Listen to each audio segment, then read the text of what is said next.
নাও খাও, টিফিন করো।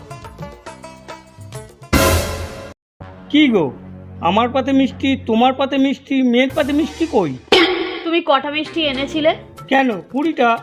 হ্যাঁ, 20 দুটো, আর বাকি 18টা তোমার মেয়ে আগেই খেয়ে নিয়েছে। থাক, তোমরাই খাও।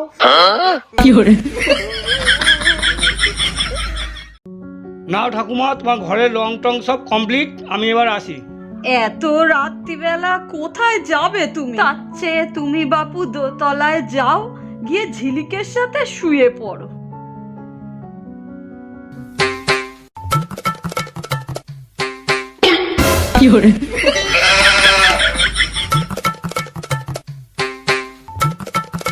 না ঠাকুমা, এখানেই ঠিক আছি।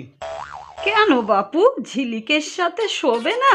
না মানে, তাহলে এক কাজ করো, তুমি ওই ঘরে গিয়ে বর্ষার সাথে শুয়ে পড়ো। ঝিলিক যদি একটা ছাগল হয়, বর্ষা তাহলে একটা নিশ্চয়ই গরু হবে। না ঠাকুমা, আমি এখানেই শুয়ে পড়ছি। আচ্ছা ঠিক আছে।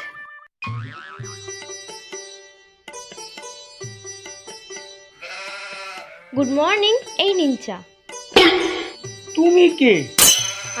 আমি বর্ষা। কি ভুল করলাম রে?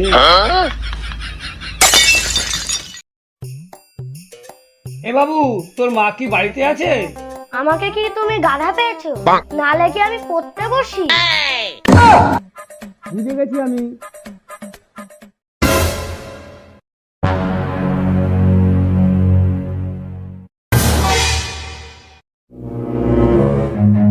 Run. 25 বছর পর পায়খানা পরিষ্কার করবে, বাথরুম পরিষ্কার করবে, পায়খানা পরিষ্কার করবে। বাথরুম পরিষ্কার করবে।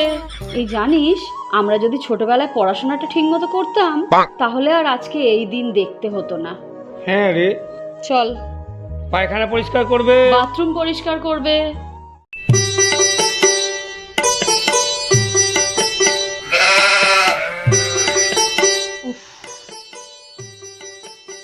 এই তুমি চা খাবে? চা করবে একটু?